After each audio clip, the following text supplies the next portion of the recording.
Epione pain management and regenerative centre. ఇక మీ నొప్పులు శాశ్వతం కావు. మాడుగుల టీడీపీకి కంచుకోట. అలాంటి కంచుకోటలో మూడు ముక్క ఆటలా తయారైంది. టీడీపీ నేతల్లో పూర్తిగా గ్రూప్ రాజకీయాలు అయితే జరుగుతున్నాయి. పైలా ప్రసాద్కి టికెట్ వచ్చిన నేపథ్యంలో చివరి నిమిషంలో మళ్ళీ ఆ టికెట్ వేరే వాళ్ళకి వెళ్ళింది. అసలు ఏం జరుగుతుంది మాడుగుల ఇదంతా మనతో మాట్లాడేందుకు పైలా ప్రసాద్ ఉన్నారు. అసలు చెప్పండి, ఏ విధంగా జరుగుతుంది, అసలు ఎందుకు మూడు ముక్క ఆటలా తయారైంది మాడుగుల్లో? అంటే మాడుగుల నియోజకవర్గం ఇంతకుముందు తెలుగుదేశం కంచుకోట మీ అందరికీ తెలిసింది. రెడ్డి సత్యనారాయణ గారి హయాంలో 5 సార్లు ఇక్కడ గెలిచిన దాఖలాలు మనకు మాడుగుల నియోజకవర్గం తెలుగుదేశం పార్టీకి ఉంది. కానీ ఆ తర్వాత కొత్త నాయకత్వం వచ్చింది. అది మీ అందరికీ తెలిసింది. గవిరెడ్డి రామానాయుడు అనే వ్యక్తి మాడుగుల నియోజకవర్గంలో నిలబడడం జరిగింది. ఆ రోజు నుంచి లగాయతూ మాడుగుల నియోజకవర్గాన్ని రోజు రోజుకి పార్టీని నిర్వీర్యం చేస్తూ ఈరోజు పార్టీని పుట్టగతులు లేకుండా చేసిన వ్యక్తి ఎవరంటే గవిరెడ్డి రామానాయుడు.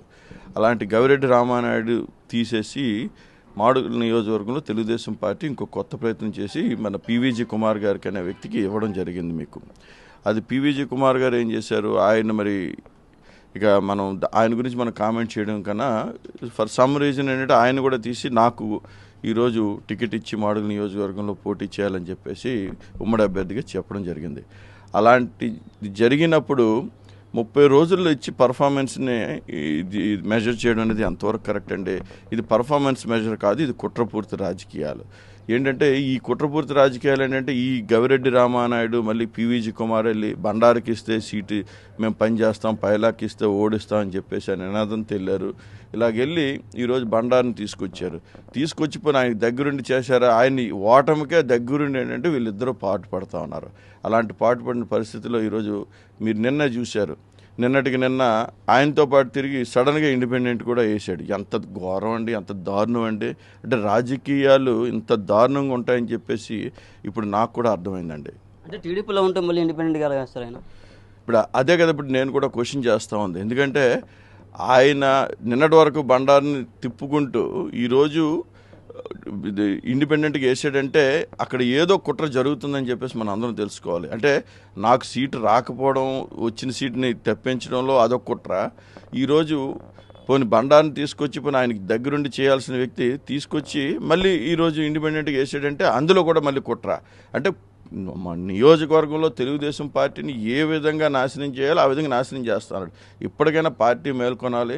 పార్టీ మేల్కొని తగిన చర్యలు ఈరోజు రామానాయుడు మీద తీసుకోవాలని చెప్పేసి ఈరోజు డిమాండ్ చేస్తా ఉన్నాను. మీరు పార్టీ కోసం ఎన్నాళ్ళు కష్టపడ్డారు?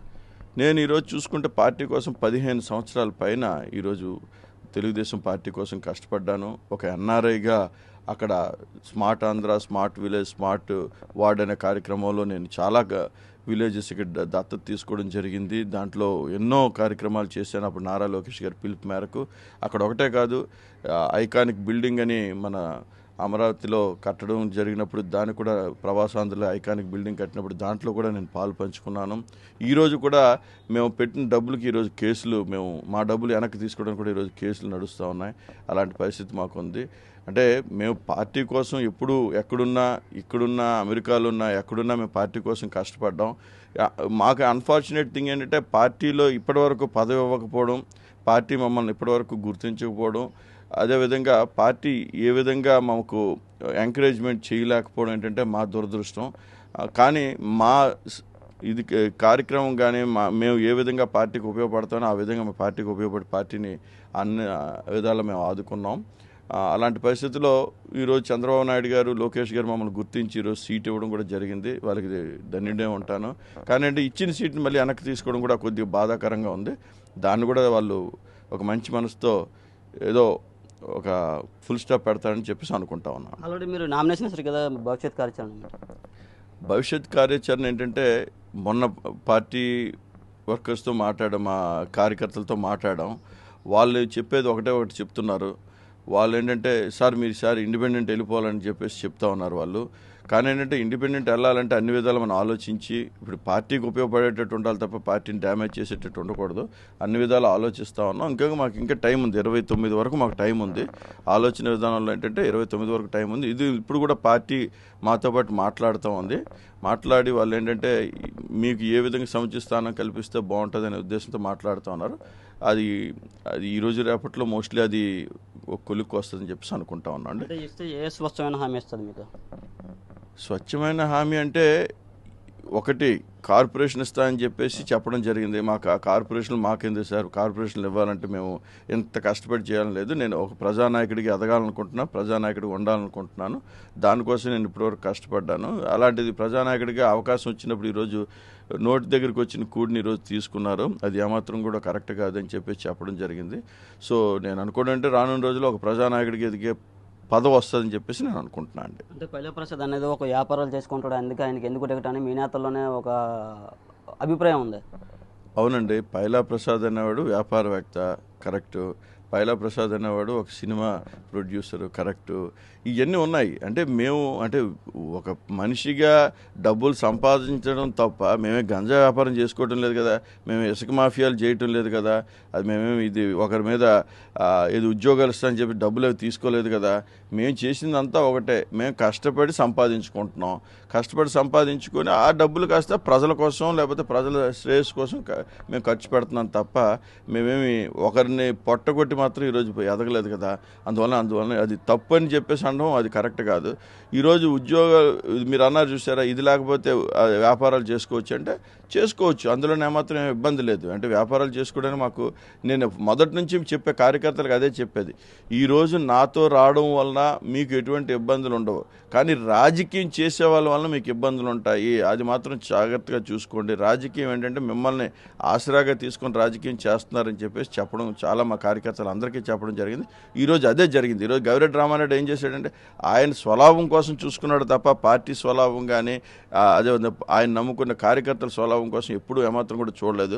ఈరోజు బూడి ముత్యాలనాయుడు కూడా అదే పరిస్థితి చేశాడు. ఈరోజు ఏంటి మినిస్టర్గా ఉన్నాడు, ఆయన సంపాదించుకున్నాడు తప్ప ఆయన కింద పనిచేసిన వర్కర్స్కి, ఆయన కింద పనిచేసిన కార్యకర్తలకి ఏమి ఇచ్చింది ఏమీ లేదు. సో ఇవన్నీ ఏంటంటే మనం చూసాం. అందువల్ల ఏంటంటే ఇవన్నీ మాకు తెలుసు. మేమేంటి ఒక వ్యాపారத்தை వచ్చామంటే 10 మందికి ఉపయోగపడతాం, 10 మందికి సేవ చేస్తాం. అంటే చివరిగా చంద్రబాబు స్పష్టమైన బండారుకే సపోర్ట్ చేయాలంటే ఏం చేస్తారు తర్వాత? నాకు స్పష్టమైన నాకు నన్ను నమ్ముకున్న కార్యకర్తలకి సరి అయిన నమ్మకం చంద్రబాబు నాయుడు గారు ఇవ్వకపోతే ఇండిపెండెంట్గా పోటీ చేయడానికి నేను సిద్ధంగా ఉన్నాను.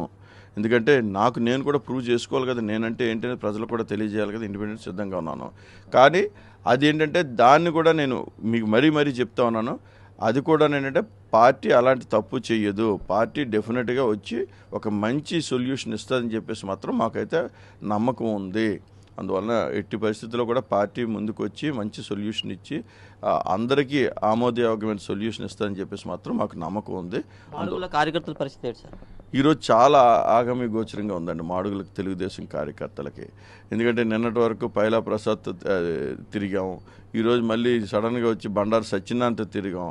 మళ్ళీ ఏంటంటే రామానాయుడు గ్రూప్ మళ్ళీ ఎటెల్లాలో లేక ఈరోజు ఏం చేయాలో తెలియకంటే ఈరోజు రోడ్డు మీద పడిపోయింది రామానాయుడు గ్రూపు. ఎందుకంటే అనకూడదు కానీ అవన్నీ తీసుకొచ్చి ఒక తాటిపై తీసుకొచ్చి పైలా ప్రసాద్ ఎలక్షన్కి వెళ్దాం అన్న టైంకి మళ్ళీ ఇదంతా ఈయనకి బండారు సత్యనారాయణకి ఇచ్చి పాడు చేసింది. అటు పార్టీ అవ్వాలో లేకపోతే దానికి కుట్రపూర్తి రాజకీయం అవనండి ఏదట అవనండి అదైంది.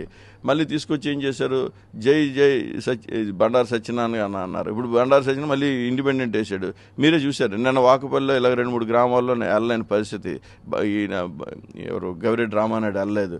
అంటే ఇవన్నీ ఏంటంటే ప్రజలు ఆగమి గోచరంగా ఉందండి. ప్రజలను అయోమయంలో పెట్టేసిన తెలుగుదేశం కార్యకర్తలని ఈ విధంగా చాలా ఇబ్బంది పెట్టేస్తూ ఉంది పార్టీ కార్యకర్తలని. సార్ కోటపాడులో కోడు గ్రామంలో ఇవాళ సమావేశం కూడా పెట్టనున్నారట, ఎవరితో పెట్టనున్నారు? ఈరోజు ప్రజాభీష్ట సభ అని చెప్పేసి పెట్టడం జరిగిందండి. అంటే మొన్న దేవరాపల్లిలో కొంతమంది నాయకులతో పెడితే దాన్ని కూడా చాలా అనకూడదు కానీ ఓవర్వెల్మింగ్ క్రౌడ్ వచ్చారు. ఈరోజు ప్రజాభీష్ట సభ అని చెప్పేసి కోడూరు గ్రామం కోటపాడులో మేము పెడతా ఉన్నాం. అదేంటే ప్రజల అభిప్రాయం తీసుకొని ఏం చేస్తే బాగుంటుందని చెప్పేసి పెట్టడం జరుగుతూ ఉంది. దీన్ని కూడా మేము నిజం గెలవాలి అని చెప్పేసి దీనికి నేమ్ కూడా పెట్టామండి. అంటే మీ అందరికీ తెలుసు అక్కడ బాబు గారు 54 రోజులు జైల్లో ఉండేటప్పుడు భువనేశ్వరమ్మ గారు ఏ విధంగా చేశారు నిజం గెలవాలని చెప్పేసి కార్యక్రమం పెట్టడం జరిగింది. అంటే బాబు గారు తప్పు చేయలేదు కానీ ఏంటంటే ఈరోజు జైలుకి పంపించారండి. ఈరోజు పైలా ప్రసాద్ తప్పు చేయలేదు, 30 రోజుల్లో పైలా ప్రసాద్ ఏం తప్పు చేయలేదు. కానీ ఈరోజు పైలా ప్రసాద్ ఏంటంటే ఈరోజు సీట్ ఇవ్వకుండా చేశారు. సీటు ఇచ్చిన సీటుని తీసుకోవడం జరిగింది. దీనికోసం ఏంటంటే నిజం గెలవాలనే దీంట్లో మేము పెట్టడం జరిగింది. ఇది కూడా ప్రజలందరూ గమనిస్తున్నారు. ప్రజల దగ్గరికి మేము వెళ్తాం, ప్రజలను కోరుతాం. ఇది ఎటువంటి పరిస్థితుల్లో ఈ సొల్యూషన్ రాకపోతే, ఈ సొల్యూషన్ ఈరోజు రేపట్లో వస్తే పార్టీకి మంచిది, మాకు మంచిది, మమ్మల్ని నమ్ముకున్న కార్యకర్తలకు మంచిది అని చెప్పేసి మేము అనుకుంటున్నాం అండి. ఇది మాడుగుల్లో ఉన్న పరిస్థితి. పూర్తిగా టీడీపీ పార్టీలోనే గ్రూప్ రాజకీయాలు ఎక్కువయ్యాను. అలాగే అధిష్టానం నాపై వరకు నేను నా నిర్ణయం కూడా ఉంటుందని పూర్తిగా అయితే ప్రజెంట్ ఇండిపెండెంట్గానే నేను నామినేషన్ వేయడం జరిగింది. పూర్తిగా కార్యకర్తల నిర్ణయం మేరకు నేను నడుచుకుంటాను చెప్తున్న పరిస్థితి ఉంది. నాయుడు, RTV, అనకాపల్లి జిల్లా నుంచి. నమస్తే అండి. ఇది వ్యాపారం గురించి కాదు, ఓటు గురించి. ఎన్నికల్లో ఓటు వేయడం మన హక్కు మాత్రమే కాదు, కర్తవ్యం. ఎంతో మంది మహా నేతలు శ్రమించి ప్రాణత్యాగం చేసి ఈ అవకాశాన్ని మనకిప్పించారు. అందరూ ఓటు వేద్దాం. ఎందుకంటే ఓటు హక్కు ఊరికే రాదు. నా ఓటు ఎవరికో తెలుసా? అది సీక్రెట్ అండి.